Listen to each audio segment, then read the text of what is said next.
afternoon, ladies and gentlemen. Welcome to TAP, the Totally Awesome Podcast. Podcast that's so bad, it'll make you tap out. I'm your host, Josh Ageddon, and I'm joined today with the one and only Borther. Hello. From the same Morther, Alex. Mata, that's me. So, before we dive into our topic, how are you today, Alex? I'm doing fine. How's the weather been blowing you? It's been fine. Blowing me pretty well. Pretty good.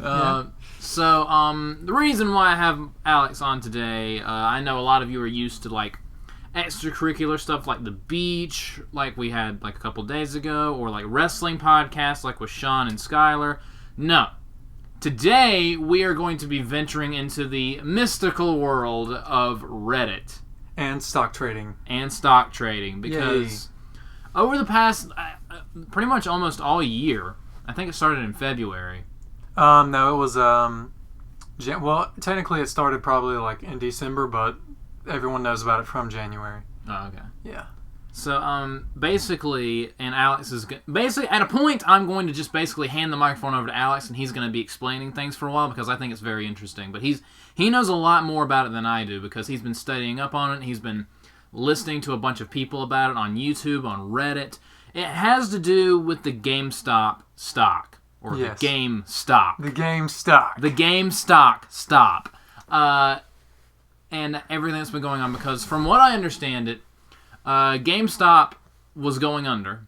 They were about to get blockbustered. Yes. Which no one wants to get blockbustered. Rest in peace. God rest your soul.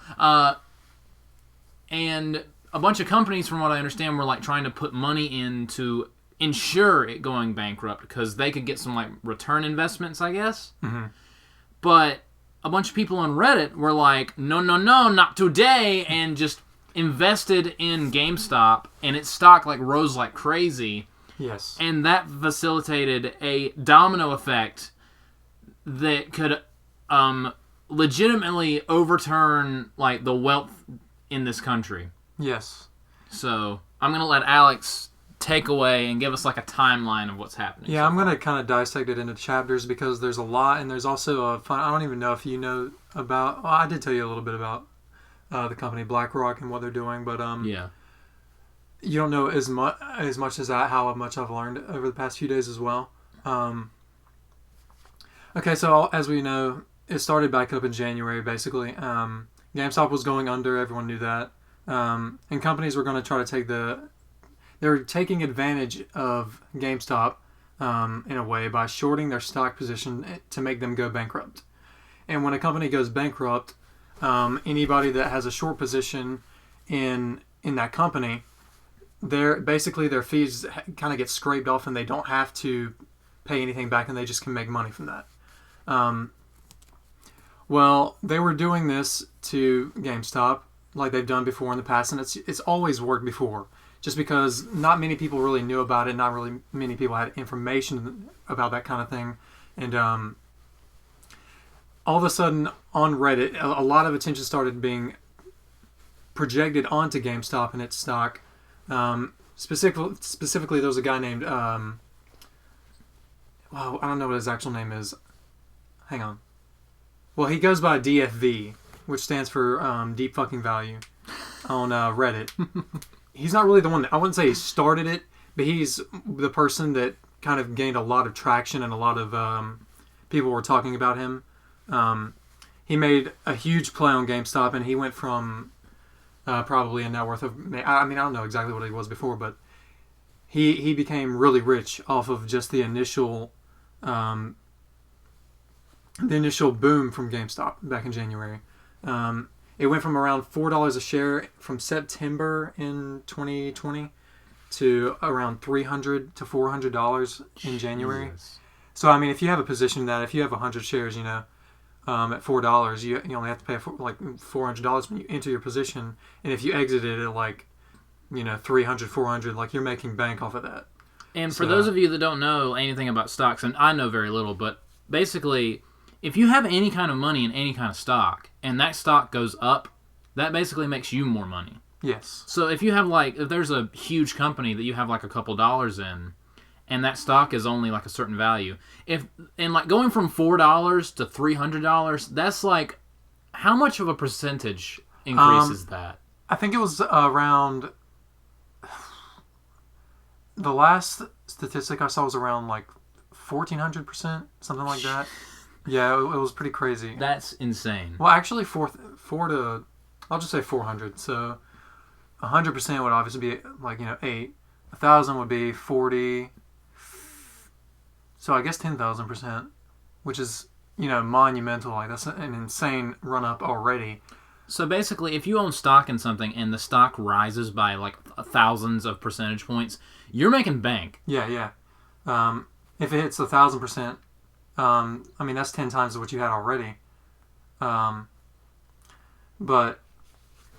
okay, so it happened in January when it had a lot of traction. There was a lot of news articles being posted about it. Everyone was talking about it, including my dad that doesn't even really get on the internet or anything like that. But He really doesn't. all he does is just watch YouTube. But Yeah, and I even heard about it because it even became like somewhat political. And yeah, Alex is not a very political person. no, I am somewhat of a political person because honestly, we live in a hyper-political world, and there are people on the internet that are political that I listen to from time to time. For example, one of the ones I listen to, I don't know if you've heard of him or not, Tim Pool, who does Timcast, Tim Pool, timcast.irl, or whatever he calls it. He started talking about it, and I thought it was very interesting, and I also thought it was hilarious that the funniest thing to me will be that all this started over GameStop, over a video game company. Mm-hmm. Yeah, That's honestly one of the funniest things about it. yeah. And there's a subreddit named Superstonk that originally it was Wall Street Bets, which is the one that the news picked up and the media picked up, and the articles were mainly about Wall Street Bets. But it eventually transitioned over to Superstonk just because there was some infiltration on the subreddit, and the post started kind of being blocked on GameStop. Anyone that would post or comment about GameStop, they would get like removed or banned. Of course. So it transitioned over to Superstonk. But don't you love it whenever like the people in charge feel threatened? That's when censorship starts flying everywhere. Yep. Yeah, but the Wall Street, I kind of get it in a way just because the Wall Street Bets subreddit wasn't for GameStop. It was there before that whole thing happened. It was basically just a bunch of quote unquote retards that would YOLO their money into a certain position, and they would kind of show their gain or loss porn depending on how their YOLO play went. That could be anything ranging from losing all your money to getting millions of dollars, and that's what it was used for before. But then once the GameStop thing happened, all the posts were centered around GameStop, and I guess they kind of felt like they wanted to revert back to it. But I don't know why they decided to censor it almost completely. But, okay, and just so you can understand the traction of how much this got, originally Wall Street Bets had around 1 million followers on the subreddit, and over the course of like those 2 months, it hit almost right now it's over 10 million. So I mean, Damn. A lot of people started following it because of that. But now it's transitioned over to Superstonk, which is a really good community. And also, I have to say this: I'm not a financial advisor. I'm not advising you to make any sort of investments or put your money anywhere. I will advise you, however, to look at, if you want to do your own research, to definitely look into Superstonk because they know what they're doing over there. They have a really high quality mod team and a bunch of people doing high level research. So if you wanted to do anything, that would be the place to go. So what you're telling me is I shouldn't mortgage my house for this? No. Definitely, I would say the biggest risk you should take is just putting money in that you're allowed, like not allowed, but you're something you can possibly afford to lose. Yeah, affording to lose. Yeah. That way you're not putting any sort of like huge risk in. For example, like I'm not going to give specific numbers, but Alex has put a little bit of money into this. I've given Alex some of my own money to put into this. Some of our family members have given Alex money so he can help us put it into this. Because again, Alex understands how this works a lot more than we do. But we didn't put like all of our money into it. Mm-hmm. Like yeah. I will say, because I'm comfortable saying this, I only put like a couple $100 into it. Yeah, which is I mean, it's a fair amount. I mean, depending on how the next few months play out, will definitely determine on what the risk situation is. But now we're gonna start getting into the juicy stuff, which is why did it blow up in the first place, and why did people continue to hold on to the stock and not sell it? The original thing was kind of the reason why it busted so high at the beginning is because that's when it started gaining a lot of momentum. GameStop didn't have too many shareholders besides like their own company bought it back into some shares, and there the regular amount of people in it that are in a stock, but it gained a lot of traction and a lot of people started buying into it, which caused monumental losses for multiple hedge funds, including Melvin Capital, which is one of the hedge funds that were. I'm actually not gonna say that, but it caused huge losses for certain hedge funds. But okay, so back in 2008, right, there was the financial crisis. Everyone knows about that. Everyone remembers that. And no one really knew why that sort of thing was happening. No one really kind of understood it, just because, the stock market crashes. What does that mean, really? Why did that happen? No one really knew about it. No one really cared either. It seemed like. I never heard anyone really talk about it except for maybe a few times. And even then, it wasn't anything specific. It was just, it was bad, But when you go into the DD, which stands for due diligence, the research that I was talking about, if you go back and look and see all the ties that were going around, including the SEC and the DTC, and all the hedge funds, I mean, they were basically the SEC would. Okay, so the SEC and the DTC are different because the SEC is a government. I believe this. If I'm wrong, sorry, but the DTC is a non-government fund. Wait, no, that's FINRA. Okay, the DTC and the SEC are government agencies, and basically what would happen is, okay, so they would do this thing where they would short companies into the ground, and they would basically make them go back.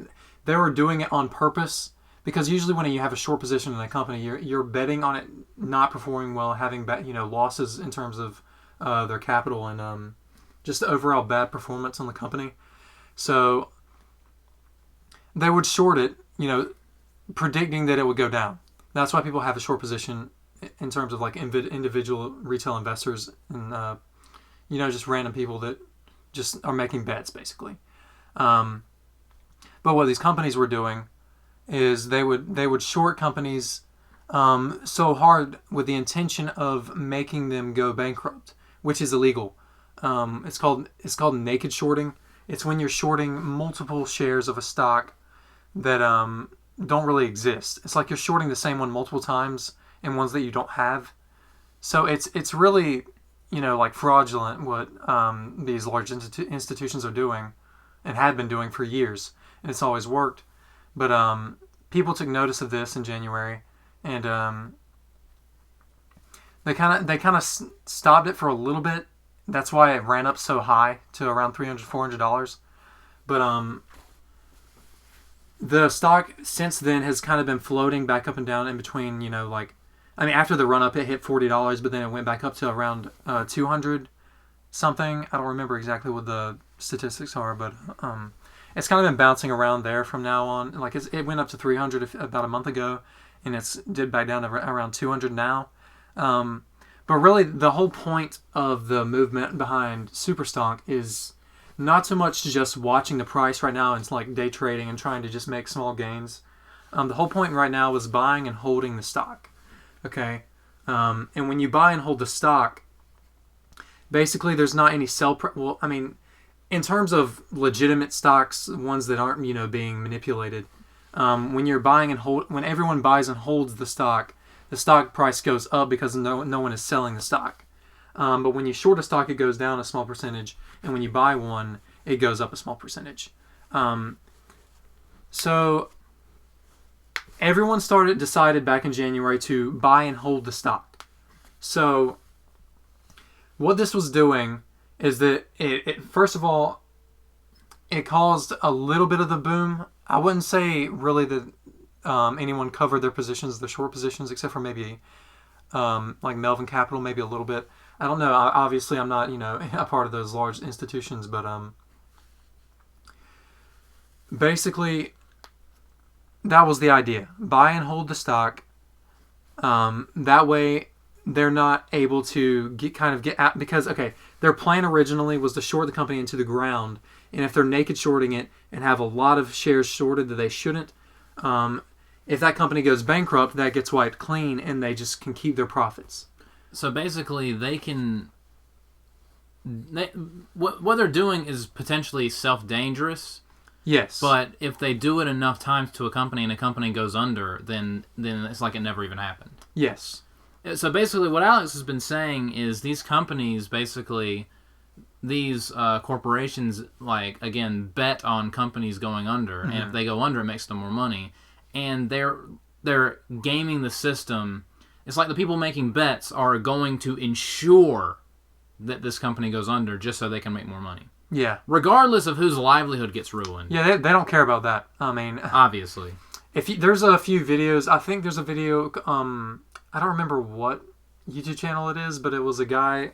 It might have been The Verge. I'm not sure, but I think he's Australian. He was a part of a broker. I believe either that or he was into banks. I don't remember. It was about a month ago when I watched the video, but he was talking about his experience with hedge funds and his whole entire job, and he said that there was one time he went into a room and it was filled with 100 men, and they were all just sitting around in a big circle, and they had these two women come in and they just started having sex in the middle of the circle. All right. And these people, like, there was a lot of cocaine abuse, which is one of the main drugs used by people that are really high up in these corporations, just because it's easy when you use cocaine to kind of keep yourself going. I mean, they would be downing coffee and, snorting cocaine all the time. Basically, if you've seen the movie The Wolf of Wall Street, it's that. Yeah. Probably worse than that, actually, because The Wolf of Wall Street, it doesn't really even show any cases of things like, like rape or murder, which there has to have been in that. I mean, these people, they don't care about each other. I mean, they care about the business and how well they're doing and how much money they're making, because they care about you if you can help them. Yes. If you're useful. Their CEOs make, millions of dollars in bonuses a year just because. I mean, they don't really deserve this money. They're not really doing anything. They're just pushing around money so they can get more of it. It's not. I wouldn't even really consider it a job, to be completely honest. It's literally just a corporation filled with a bunch of complete dickheads. Like, it really is. I think The Wolf of Wall Street does a really good job of just kind of showing. It's like a tame version of that. Yeah, and that's the Wolf of Wall Street is based on a broker. It's not really even based on the hedge funds.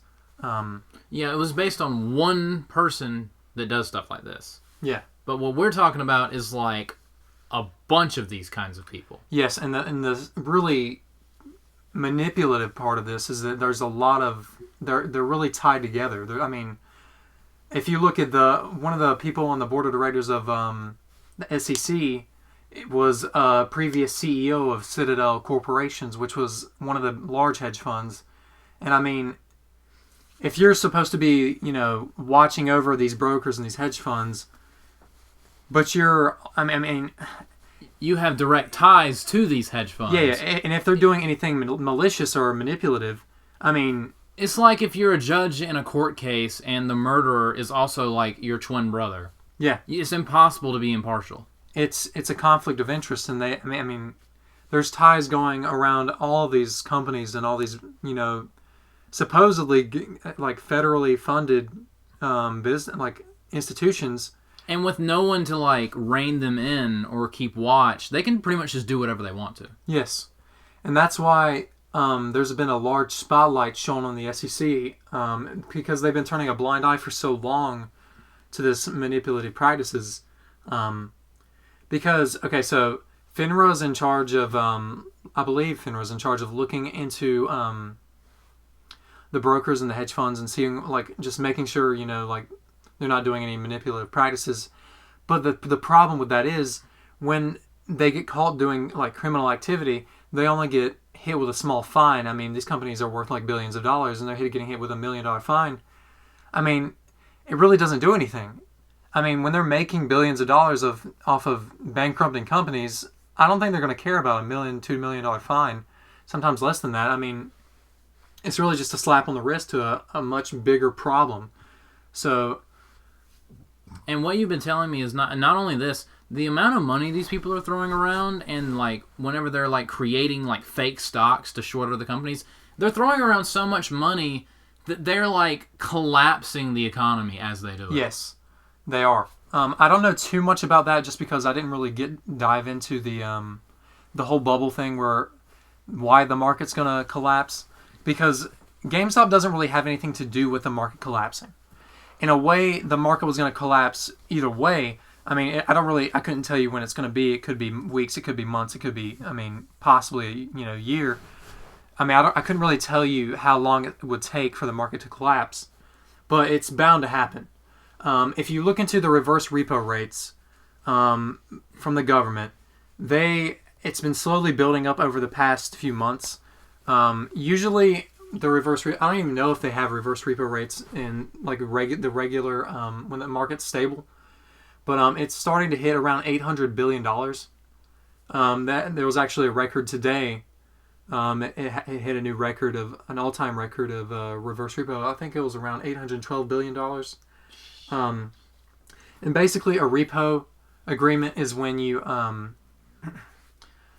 okay, so the banks, when they go with a repo agreement with the government, the Fed, basically they're borrowing money from the Fed and they're giving them a collateral just so that they have to pay it back in a way. It's kind of like a trading sort of thing where you give them this, they give you that, and they have to pay back an interest on the money from the original repo. A reverse repo is basically the same thing, but opposite, where the Fed is the one taking money out of those banks, and they're giving them the collateral back. And it's growing almost every single week, and it's going to get to the point where it hits $1 trillion. I'm sure that's going to be pretty soon, maybe in the next month, if it doesn't collapse by then. And this country is already trillions of dollars in debt. Yeah, and the amount of money that's going to be passed around, if it's called the big short squeeze that we're all preparing for is called the MOAS. It's an acronym for Mother of All Short Squeezes. I like it. Yeah. MOAS. But yeah, back to the reason why everyone's holding, right? Okay, so it's a very, very speculatory thing what the price could potentially go to, the stock price, because these corporations are now backed into a corner because everyone is continuing to hold on to the stock. Because in the past, whenever a stock would start dipping, right, people would sell their position. It's like panic selling, right, so that they don't lose out on as much money as they could have. So they're not used to people just standing their ground. Yes, that's really the whole thing. They're backed into a corner because everyone is continuously holding on to their shares, and they're not selling them back. And if they continue to do that, then the company won't go bankrupt. And also, the reason a really good thing for GameStop is that they're actually not going bankrupt anytime soon in the foreseeable future. This whole situation saved GameStop. Oh yeah, dug them out of a hole. Yeah. Okay. So they had like millions of dollars in debt, right? The company. What they ended up doing, actually, this past month is okay. So back in, I believe it was December. I'm not too sure what the month was, but I believe it was last year. They bought back a bunch of their shares. I think it was 30 like something million, maybe 20 something million of their shares. I don't know why they did that in particular, because I don't think they knew that the run up was going to happen. But what they just did recently is they sold back only 5 million for over $1 billion. So they're out of debt, have $1 billion in free capital to do whatever they want in the company. They have a new chairman of the board. Dude, if I was in charge of that I would just like use all that money for, well, a lot of that money for just like marketing, just to expand business. Yeah, I mean, they have a plan. They haven't released what their plan is, just because they want to kind of be on top of it and not really let any of the institutions kind of know what their game plan is. And if I was like one of the top position holders or members of the board, or like the CEO or new CEO of that company, realizing that not only are you not going bankrupt, you're getting out of that hole, you're in the black. Dude, I bet he like threw another one of those cocaine-fueled coffee hooker parties. Like, we're not going bankrupt! I mean, I doubt the GameStop, the new CEO, I believe his name is Matt Furlong. But Ryan Cohen he's the director of the board, I believe. No, the chairman of the board. And I mean, they've completely revitalized their board of directors. Like literally everyone, they have a bunch of I don't think you know about this, but they brought on ex-CEOs from like Amazon and Google. That's smart. I think it was Amazon Prime CEO is now the CFO, I believe. I don't know specifics, just because it's been I mean, there's so much to take in. And that does make sense. I mean, after a company kind of almost goes bankrupt and they fix that and they don't go bankrupt, it would make sense for them to like make a change to their management, or like fire people. Not fire people, just replace them with other people to ensure that doesn't happen again. For example, I promise this is related. I was watching the Steve Jobs movie. Yeah. And there was a point where Steve Jobs left Apple, and Apple tried to sell the Newton, which he called a piece of garbage, the little piece of garbage, and the company almost went bankrupt because they didn't really have any successful products for several years. But then Steve Jobs came back in and got rid of a bunch of people, and a bunch of people that worked for Apple while he was gone were fired, and when he came back, he practically saved the company. So it's kind of like that. Yeah, it really is.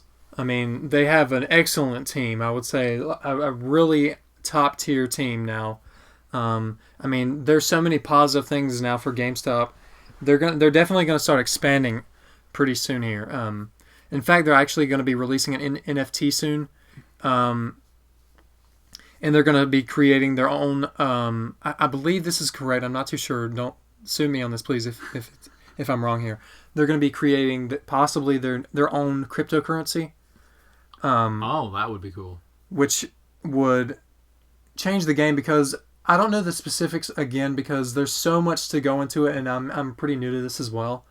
But there's something to do with they're not going to be able to. They're going to have to cut. Maybe they might have to cover their position if they change their stock into a cryptocurrency. But I'm not too sure exactly how all that works, or what's really going on behind the scenes with that. But okay, back to the original thing. Now, what I want to do is like back to that timeline we were talking about. So GameStop like explodes, and all the people behind the hedge funds start freaking out, and people on Reddit and on the internet are trying to like maintain ground. So now we're like in January, February. Okay, yeah. January, February. Okay, so this is when a lot of articles and CNBC kind of started coming out with a lot of the a lot of news articles about like how GameStop is kind of going to go under again, and you should probably get out of it, and how it's a meme stock. I mean, they continuously like use things, specifically words like meme stock, to kind of demean GameStop in a way. They were like writing smear pieces. Yes, they were kind of. They were trying to like scare people into getting rid of their stocks. Yeah, 100%. And another thing to understand, people, these people that own these hedge funds, these billionaires, they own or are in collaboration with a lot of people, like pretty much the entire mainstream media establishment. Yes. So whatever's going on with the hedge funds, the people in the news, like agencies, maybe even celebrities, are going to side with them. Yes. Because they are in cahoots. And again, you're not a political person, and I'm somewhat of one. The mainstream media is one of the worst things in this country today. Yeah, 100%. Because they have so much influence, and they are so corrupt, and they just briefly touching on, I hate the media because the media, the news, they're supposed to tell you what's going on in the country. They don't do that anymore, and they haven't done that for I don't know if they've been doing that ever since I've been alive. What they are doing is either pushing the left-wing narrative, because that's the dominant narrative in the society in which we live in today. And most of them in the media are on the left, so that makes sense for them to push the narrative they believe is true. Or they want to push the hottest, the story that's liable to get the most amount of clicks. Yes. Because they're not going to talk about something on the news like kittens or people hugging each other. No, they want to just the most negative, hate-inducing, anger-inducing garbage all the time, regardless if it's true or not, specifically to get people pissed off enough to listen. Of course, yeah. I mean, like you said, they're basically all funded by these billionaires. Yeah. I mean, so they're just kind of spewing whatever scripts are in front of them that are written out by those people. They are literally trying to protect them. I mean, it's really. I mean, I would definitely, if you're a viewer of like CNBC, even like Fox News, it doesn't really matter what you're watching in terms of like mainstream media, just because they're not really gonna touch on any of the positive news that's going on in terms of.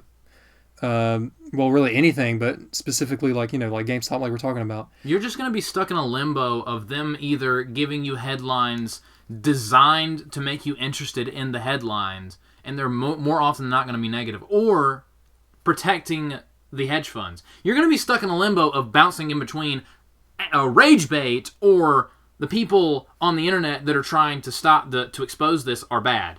Yeah. Okay, so that's when the whole media thing started kind of popping off, when they were trying to just demean GameStop, trying to make everyone have a negative outlook on it. There was, let's see here. Okay. And there was a period in which the interest and the news circulation, or just the attention on this whole thing, died down a lot for several months before it picked back up again. Mm-hmm. Which, again, a lot of times when the media tries to do this, protect the people that we care about, or the rage baiting, when that doesn't work, sometimes they just kill the story. Yep. Yeah. Another one of the practices that they were doing, though, one of the manipulative practices, so in stock trading, there's options, right? They're called puts and calls, which is basically like a more risky bet, instead of just like buying or holding it or selling a share. And what they would do is that they would buy a call and a put at the same time and marry those options together to create a synthetic share, which is one that doesn't exist. Sounds all kinds of illegal. Yes. Yeah, they would, yep. And they've been hiding their synthetic shares in these like EFTs as well. And I mean, I don't know how many. Obviously, there's a float of how many shares there are of a certain stock. The public of float for GameStop is available on Google. I believe it's around 50-something million shares, something like that. But the amount of sales that are not sales, the amount of shares that have been shorted is potentially in the, I don't know. I think there was actually a recent lawsuit that came out against Robinhood, and it showed a statistic that we all kind of thought was just a glitch back in January. The short interest position in the lawsuit was 220-something% shorted, which, if you don't understand what that means that the amount of shares that have been shorted is more than double the amount of shares that exist. So say that you have 100 shares in a stock. I mean, obviously that's not, but just for an example. If you can only short the number of shares that exist. But yes. They were like short, like if in this example, if you have 100 shares, they're trying to short 200 shares. Yes. 100 of those shares don't exist. Yes. And that's clearly illegal. And I don't know why really nothing has been done just yet. But, I mean, the spotlight's still on them, and there's still, like, a lot of pressure going on. But I'll get into that in a little bit. But that was back in January. In January, this is when this was released, that the short interest position was over 200%. And if you've never heard of, so Volkswagen, right? There was a short squeeze back in 2008 as well of Volkswagen. They had a short interest. There was a short interest position of, it was like 12.8%. And the stock ran up from $200 to over $1,000. And that was 12% short interest on that stock. If there's a short interest position of over 200%, that's over 10 times the amount that they have to cover. And also, there's a lot more shares in this float than there was in that one. So, I mean, the potential of this stock, and again, this is back in January when this was released. And I mean, everyone on the subreddit talks about how they've doubled, tripled their position. And I mean, I've done the same thing as well from back in January. I mean, there's so many more shares that have been shorted going on through these past few months. I mean, who knows what the short position is now? The short interest rate on the company. Who knows what that is? I mean, it could possibly be over 1,000% by now, which would be like, okay, so I'm just going to throw out some numbers here. If the short squeeze were to happen tomorrow, first of all, the price would immediately skyrocket to over $1,000 in 1 minute. Holy shit! Like that's literally so low though compared to what it will go to if the short squeeze does occur tomorrow, if it did. And right now, what is the GameStop stock? Like, it's in the 200s right now. Yeah, it's if it happens, around if 200. the short squeeze, and if you own if you put money in right now, and if you put money in stock and it's worth $200, then you have so much money, shooting up to $1,000 in a minute. Yeah, that's 5 times. That is absurd. Yes. You would instantly make a shit ton of money. Yep. And the thing is, that's the lowest of the low. Like, if they started covering their position, say they have 500% of short. There's a short position of 500% on the stock. If it were to squeeze and all of those covered at the same exact time, I believe the price would be around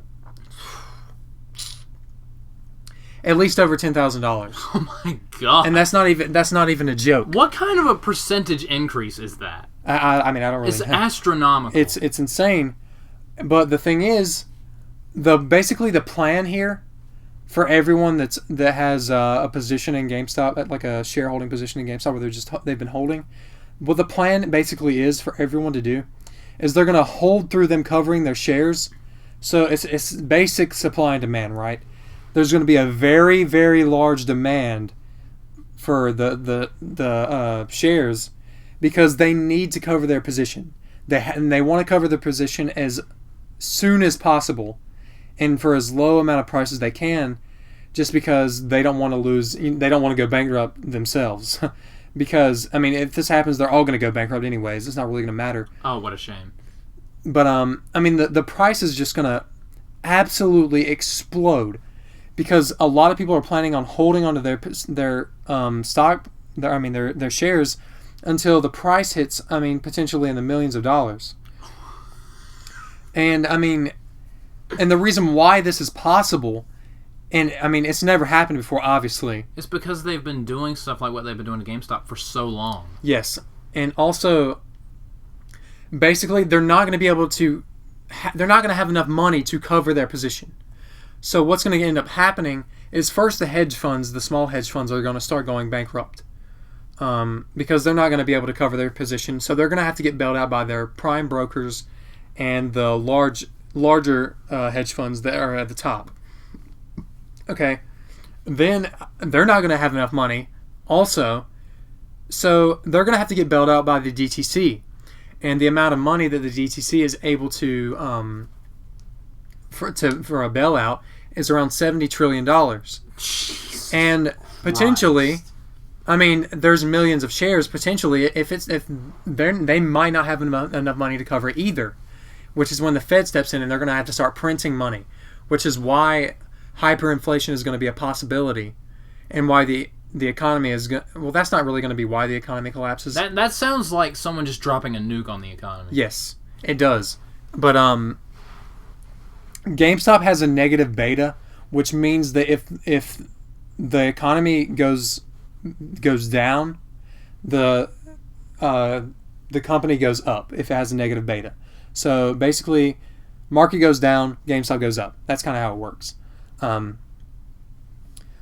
So I mean, potentially the stock price could go up into the millions. I mean, no one really knows for sure what the price is going to be. Obviously, we're not time travelers, but I mean, either way, this is going to be the largest transfer of wealth in history, just because of the amount of individual people that have a position in GameStop.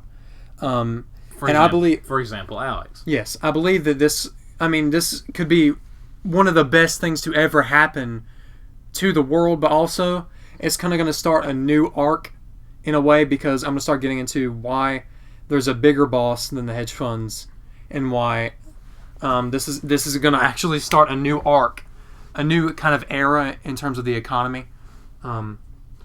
This is when I'm going to start kind of getting into BlackRock. Okay, so BlackRock is a private institution that owns. They're the largest. They have the largest position in GameStop. I believe they own around 30% of the amount of shares. Which, I mean, as I've already said, there are around 57 million. I mean something like that, like 50 to 70 million shares in the float.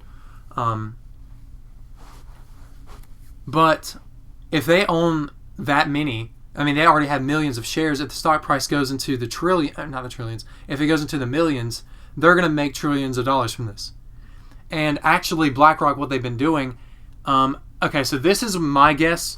I don't know if this is what's gonna happen, but my guess is, okay, so BlackRock has been buying over the past probably month. They have been buying a lot of houses, and they've been buying them for absurd prices. So say a house is worth $100,000, they've been basically buying that for 150% of what it usually is, just so they can kind of confirm that they're buying that price, and also to make other prices of other houses go up.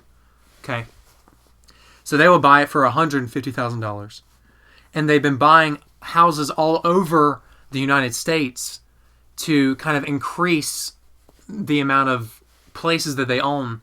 And once they get the capital from this short squeeze, they're basically going to kind of become the landlord of the United States, because they're going to own a large portion, a very, very large portion of buildings, company buildings, regular houses.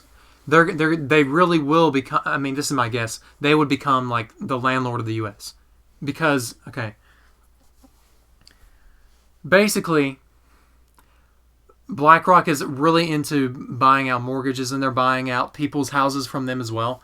They're actually buying people's houses as well, like people that already own the houses. Okay, so they're buying like all the houses that don't have anyone living in them, right? So they're buying vacant houses. They're also buying houses from people at an obscene price, so they can own more. What's the word I'm looking for? Territory. Yeah, it's like investing in real estate. Real estate, yeah. They're increasing the amount of real estate that they have. So once they have all of this money, they're basically going to be renting out houses to like everyone, which is going to be like the next arc and era of the economy. This is all my guess again, by the way. I don't know if this is going to happen. This is just what I'm potentially seeing, because I mean the plan's kind of already starting. They've already started buying all these houses, and I mean that's just kind of what I see it happening in the future. But I would say if you own a house right now, keep it.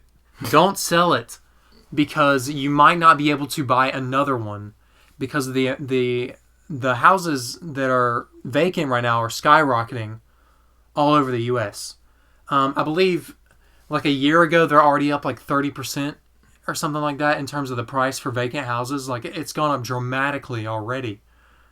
But BlackRock could literally become like, they're basically already the fourth branch of the government.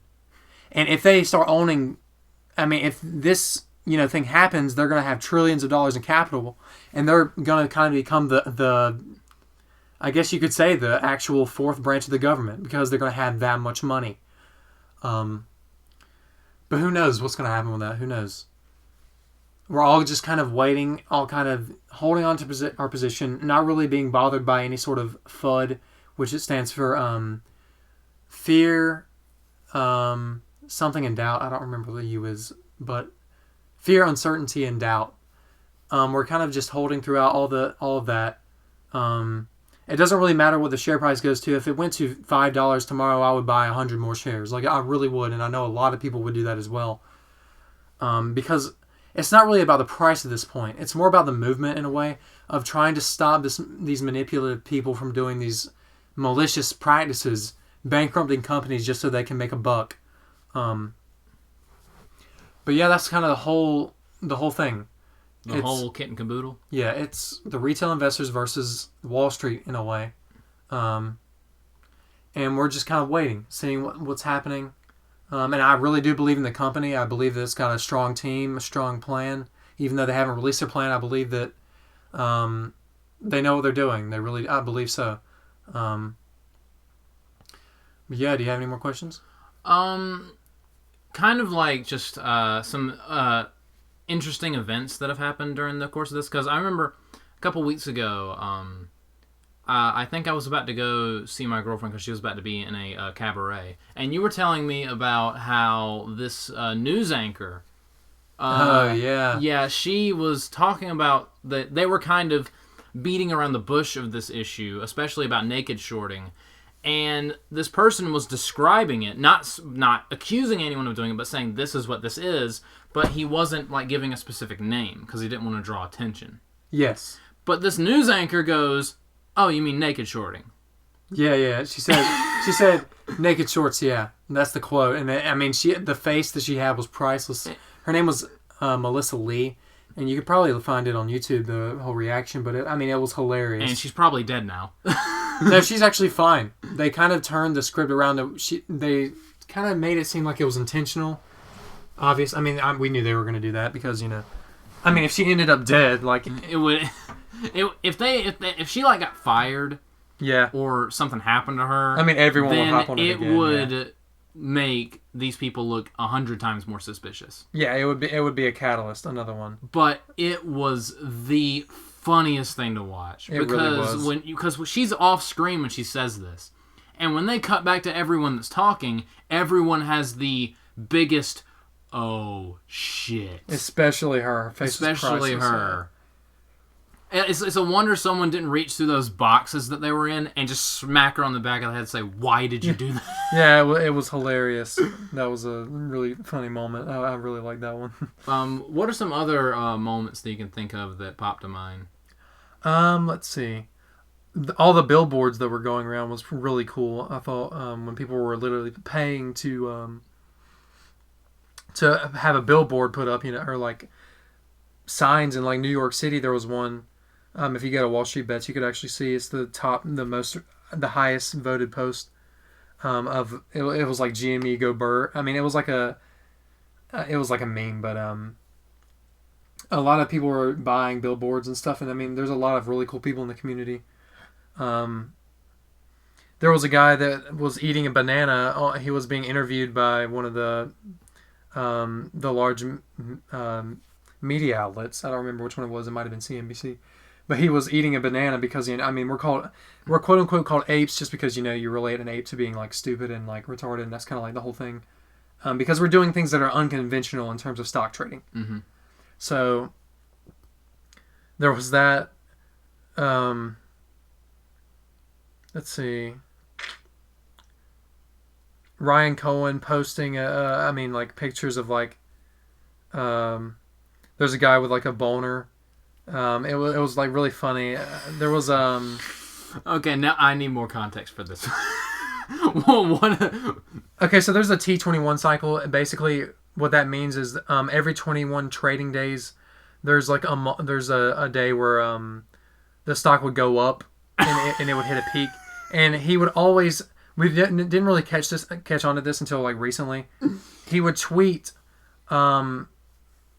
like a picture of like something either silly or if it had to do with poop, I believe the stock would go up, or he knew that it would go up, and if it had to do with something else, it would go down. I don't remember exactly what it was, but he posted a picture of this. It was from a guy from a TV show. I don't remember which one it is, but it's him floating in the water, and he has a boner, and I mean, it's hilarious. And this was Ryan Cohen, by the way. Yeah, that was really funny. Any other events though? Let's see. I do have another question. Okay. When all this happens and like the money that you put into this, you get back, like let's say it goes up to like, the stock goes up to like a couple $1,000s. When will you be planning to like, what, again, I don't want to get into specifics because I don't want people to know how much money you put in or might have. Like, when is the limit to where you're like, all right, I'm going to get my money now? I'm in this casino, I'm cashing in my chips. Okay, so this is actually a really big thing. It's called an exit strategy, right? What you don't want to do when you have an exit strategy is when it happens, just immediately go get your money. That and also taking out all of your shares at once. Yeah. Because you don't know if it's going to keep going up or if it's going to go back down. Yeah. So what I'm going to plan on doing is once it hits around, if it goes to $1,000, I will probably be taking out one share just so I can cover my original position. I know that's really not what you're supposed to do if you follow Superstock, but we don't really have that much money in terms of our family, so that's just kind of what I'll be doing. That's my personal decision. Mm-hmm. I'll be pulling out one share then, and then waiting to see how high it does go, and sell on the way down. Because the squeeze is, potentially going to take maybe weeks to go to the whole thing. Because there's so much positions that have to be covered that we really don't know how long it's going to take. Because the short squeeze back in 2008, I believe it only lasted a day. Because, the short interest position was like a lot smaller. There was a lot less people that owned it.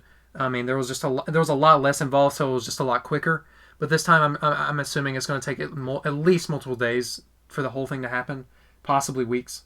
So I'm going to be trying to sell on the way down from the top, just so as many people can pull out as much. That's like kind of the whole thing.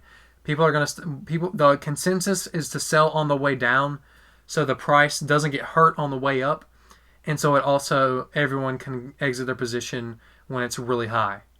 So that's kind of going to be my strategy. But, yeah. You could potentially, Alex, again, not going into specific figures, you could make like a couple $1 million off this, which is insane to think about. Yeah. If this took, literally, even if this took 5 years, I would still do it. Just because of the fact, like $1 million, like if I just made $1 million off of this, that's a 7-digit, figure. It's literally like hitting the lottery. There's no reason not to continue to holding. Even if you believe in the company, and even if the shorts got like wiped clean and they didn't have to cover their position, GameStop is going to go up either way. Because I believe in the company. I believe it's going to do really well in the future, and there's no reason not to believe it. So yeah, I'm just going to hold on to my position for as long as it takes, and I believe a lot of people are doing that as well. And now, I think the obvious question, what would you plan to do with the money, if you are okay with answering that question? Yeah, I think a lot of people, this is what I was saying about why this could be a really, really positive thing for the U.S. A lot of people, including myself, we kind of I would say we kind of saw this by random, in a way. Just by, browsing Reddit, just checking up on the latest, things that are really interesting, But also, there's a lot of people that also deserve this money besides us.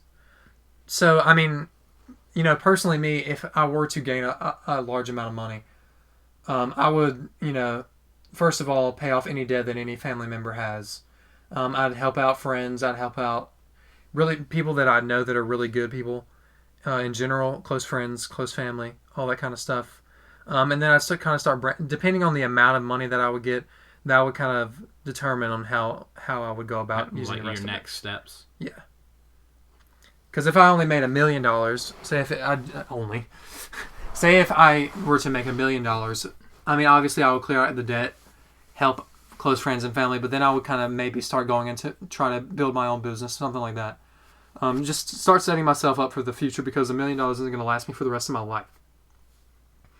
What kind of business would you start with that kind of money? I mean, I don't even know. It all depends. It all depends on, how much return you get from this sort of investment. But and I myself put in some money. If let's just say I were to make like a couple $100,000, I would totally use that money first to like pay off any debts that I have. Like if I was like, hey Alex, you don't need to pay this off for me, I can do this myself. For example, my student loan debt, which I'm completely comfortable sharing online. I owe like a little over $20,000 for my college education. That would be the first thing I would pay off, just to get that out of the way. Mm-hmm. And then I would pay for my girlfriend's. Mm-hmm. And after that, one thing I would definitely do would be like beef up the technology I use for my YouTube channel. Same here, yeah. And start marketing my YouTube channel, like trying to get it out there, because I'm happy with what I have right now. It's a hobby, and I enjoy the videos I make. I enjoy the kind of stuff I do on YouTube. And I only have like I have like 720-ish subscribers, and I'm totally cool with that. But the goal of having a YouTube channel is to grow that channel. That's one of your goals, to get more people to watch, because if no one's watching your YouTube channel, then you're basically just jerking yourself off. And as much as I love jerking myself off, I want other people to watch me do it. Yeah. Yeah. So that would be one thing I would do. And since, again, I've mentioned this on this channel, I'm forming a band. Since my girlfriend's dad, who's going to be in our band, already has a music studio, I would just like do some like maybe buy some more stuff for it. But I would definitely like approach like companies and or record deals, and I would be like, hey, would you be interested in our music? Or see what we can do to like help get this out there. Like basically just using the money to for marketing for the projects that I'm involved with. Yep. Because I would love to do that. Yeah, I mean, I'd love to help other people and, advance my life and everyone I love's life. And, people that just genuinely deserve, some sort of compensation just for being a good person. Yeah. I think I would do a lot of good with it. And I'm really excited just to see what would happen, But again, we have no idea when this MOAS is going to occur. Mm-hmm. We don't, it's like the rapture. We don't know when it's coming, but it's on the horizon. Yeah. And I also think that once this does happen, we're going to have to do a follow-up episode on this podcast. Like, what's happening now? What's happening next? So when the MOAS happens, I would love for you to come back on the show and discuss your thoughts and explain to everyone what's happening. Make sure to use small words so your big brother will understand. Okay. Yeah, that's basically, and we are about at the 1 hour mark. You have any, closing remarks or anything? Besides, fuck you, hedge funds? Some stupid memes like apes together strong. Stuff like that. That's one of the memes. Monkey good. Yeah. So if you're listening to this podcast and you're not eating a banana right now, you should be ashamed of yourself. Yeah, what are you fucking doing? Yeah, eat some bananas. Peel that shit. Also, actually, another event that I want to mention real quick. There's a guy named Rick of Spades. He shoved a banana up his ass. I'm not kidding. I watched it. That was of course you did. Because he made a bet that if the share price hit a certain point in the day that he would do it. And it actually ran up and it hit that price, and he delivered on his bet. And also, there was another guy that mad respect. Another guy that drank a sock. That was awesome. He blended it up in a blender and added it to a milkshake. Oh my god! Yeah, those were some also events that occurred as well. Remind me, Alex, to never gamble. With bananas or socks. Yeah. But yeah, thank you so much, Alex, for joining. This is definitely one of the most interesting episodes of the TAP I've ever done. Yes. And again, I hope all of this works out. The character from the Bible, the MOAS is coming, and I hope it comes hard. Buckle up. Buckle up, ladies and gentlemen. Get your lube ready. Oh, yeah. So, yeah. Again, thank you, Alex, for joining us. Thank you guys so much for listening to this episode of the TAP. Like, comment, subscribe, and all that fun stuff, as always. And I would plug Alex's social media, but he rarely does anything on social media because he's such a... He's such an Alex, and that's the only adjective I can think to describe Alex. But I love my little brother, and I'm glad I had him on here. Again, thank you guys for watching, and we'll talk to you guys next time. We'll see you next time. On, like, the way we signed off the last podcast, on Dragon My PP. Dragon My P. Good night, everybody.